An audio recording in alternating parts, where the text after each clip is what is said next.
तो दोस्तों इस चैनल के ऊपर हमने कुछ समय पहले एक वीडियो अपलोड की थी जिसमें हमने बर्थ बेस्ड कास्ट सिस्टम को पूरी तरीके से खत्म किया था और हमने शास्त्रों से भी आपको प्रमाण दिए थे कि कैसे जन्मजात कास्ट सिस्टम और जातिवाद ये हमारे शास्त्रों में नहीं सिखाया गया। बट वेट, हम सभी इस बात को जानते हैं कि हमारे भारत में एक समय ऐसा जरूर रहा है जब भारत में कास्ट सिस्टम और जातिवाद परंपराएं प्रचलित थी और भारत के अंदर आज भी कई सारे गांव में हम देखते हैं कि इस कास्ट सिस्टम को प्रैक्टिस किया जाता है। तो कोई कह सकता है कि आप तो कह रहे हो सनातन धर्म के शास्त्रों में ये चीज नहीं कही गई है, तो फिर सनातन धर्म के लोग, हिंदू लोग इसे प्रैक्टिस क्यों कर रहे थे? तो इसीलिए आज की इस वीडियो के अंदर मैं आपको कास्ट सिस्टम, वर्णाश्रम और जातिवाद की पूरी हिस्ट्री समझाने वाला हूं। तो इस वीडियो के अंदर हम हिस्टोरिक पर्सपेक्टिव के माध्यम से समझेंगे कि कैसे वर्णाश्रम सिस्टम कास्ट सिस्टम में परिवर्तित हो गया। तो दोस्तों अगर शास्त्रों की भाषा में बात की जाए तो हमें इसको शुरू करना होगा सतयुग के समय से। तो सतयुग के अंदर हमें सिर्फ एक ही वर्ण मिलता था जिसे कहा जाता था हंस वर्ण।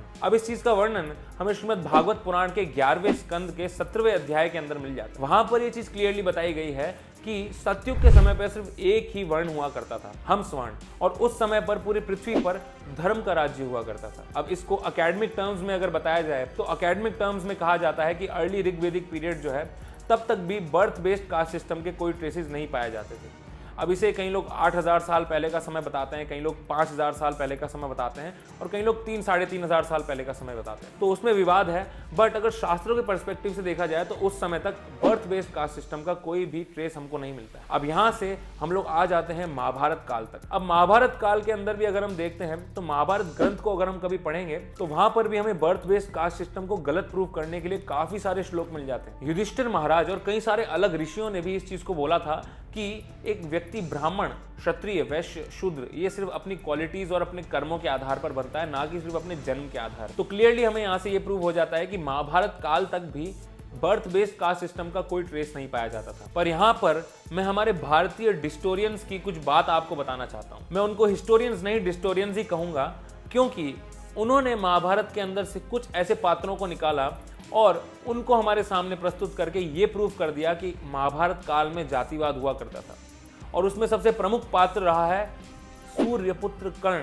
सूर्यपुत्र कर्ण को हमारे सामने दिखा करके कहा जाता है कि देखो कर्ण के साथ भेदभाव किया गया जाति के आधार पर। लेकिन मैं आपको कह सकता हूं कि अगर आपने महाभारत पढ़ी होगी तो आप ये जानते हैं कि कर्ण के साथ कभी भी जाति आधार पर भेदभाव नहीं हुआ। कुछ ऐसे एग्जाम्पल्स हमारे डिस्टोरियंस देते हैं, वो भी पूरी तरीके से गलत हैं। महाभारत काल में भी बर्थ बेस्ड जातिवाद नहीं हुआ करता। तो दोस्तों अब हम चलते हैं चंद्रगुप्त मौर्य के समय पर।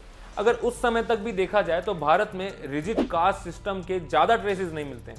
हाँ, कुछ ट्रेसेस हमें उस समय भी मिलते हैं, लेकिन फिर भी उस समय पर एक ग्रीक ट्रैवलर थे मेगास्थनीज, वो भारत आए थे और उन्होंने अपनी बुक इंडिका के अंदर एक चीज काफी स्पष्ट रूप से कही। उन्होंने कहा slavery was unknown to India, और साथ ही साथ में उन्होंने ये भी बताया कि शूद्र कम्युनिटी, जिनको उन्होंने सोरदाई कहकर संबोधित किया, वह वेस्टर्न इंडिया की एक बहुत ही ज्यादा इंपॉर्टेंट कम्युनिटी है और उनका सोसाइटी के अंदर एक बहुत ही इंपॉर्टेंट रोल भी है। और इवन चंद्रगुप्त मौर्य की खुद की भी बात करें तो वह कोई जन्मजात ब्राह्मण या क्षत्रिय नहीं थे, वो मौर्य कम्युनिटी के थे, जो कि मर्केंटाइल क्लास होती है या जिसको आप शूद्र भी कह सकते हैं। फिर भी वो भारत के इतने बड़े सम्राट बने थे। तो यहाँ से एक चीज तो क्लियरली प्रूव हो जाती है कि जो लोग आज ये कहते हैं कि शूद्रों पर तो प्राचीन काल से अत्याचार किया गया है, शूद्रों को दबाया गया है, ये बात बिल्कुल गलत है। प्राचीन काल में ऐसी कोई प्रथा नहीं थी और हमारे सनातन धर्म के अंदर ऐसी कोई चीज का ट्रेस हमें नहीं मिलता है। दोस्तों अगर आपको अभी तक की पूरी स्टोरी को समझना है तो इन दो इमेजेस से आप इस पूरी स्टोरी को समझ सकते हैं। दोस्तों अब आ जाते हैं मुगल्स के समय पर। ये वो समय था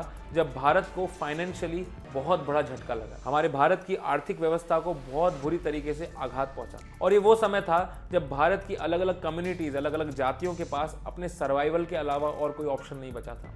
यहाँ पर हिंदूज को इतनी बुरी तरीके से लूटा जा रहा था कि अब उनके पास एक ही ऑप्शन बचा था, अपना सर्वाइवल।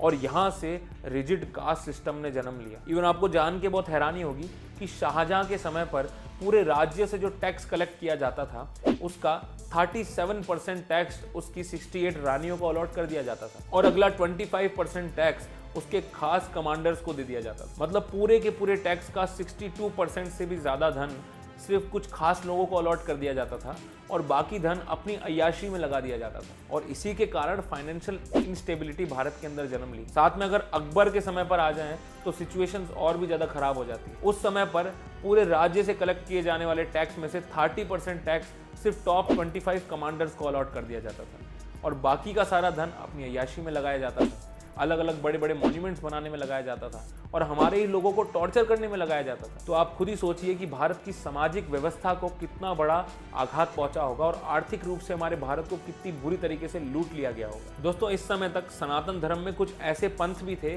जो कि कास्ट सिस्टम को प्रमोट करने लगे थे और खुलकर कास्ट सिस्टम की प्रैक्टिसेस को प्रीच करने लगे थे। और वो लोग ये मानने लगे थे कि एक व्यक्ति जो कि जन्म से ब्राह्मण है उसी को असली ब्राह्मण माना जाएगा, चाहे वो कैसा भी आचरण करे। अब इसके आगे 16th सेंचुरी की स्टार्टिंग में पोर्टुगीज भारत में एंटर किए और थोड़े समय के बाद ब्रिटिशर्स ने भी भारत में एंट्री ली। उसके बाद क्या क्या चेंजेस हुए और भारत की वर्ण व्यवस्था कैसे कास्ट सिस्टम में चेंज हुई और प्रेजेंट डे के अंदर जो कास्ट सिस्टम हमारी भारतीय सोसाइटी में है वो कैसे डेवलप हुआ, इसके बारे में नेक्स्ट वीडियो में बात करेंगे और पूरी डिटेल्ड हिस्ट्री के बारे में मैं आपको बताऊंगा। तो आपको ये वीडियो कैसा लगा हमें कमेंट्स में जरूर बताइए। हम जल्द ही इसका नेक्स्ट पार्ट आपके सामने लेके आएंगे। साथ ही साथ में इस वीडियो को लाइक कर दीजिए, ज़्यादा से ज़्यादा लोगों तक इसको शेयर कर दीजिए ताकि ये इन्फॉर्मेशन ज़्यादा लोगों तक पहुंच सके। हम मिलेंगे आपसे नेक्स्ट वीडियो में, तब तक के लिए हरे कृष्णा।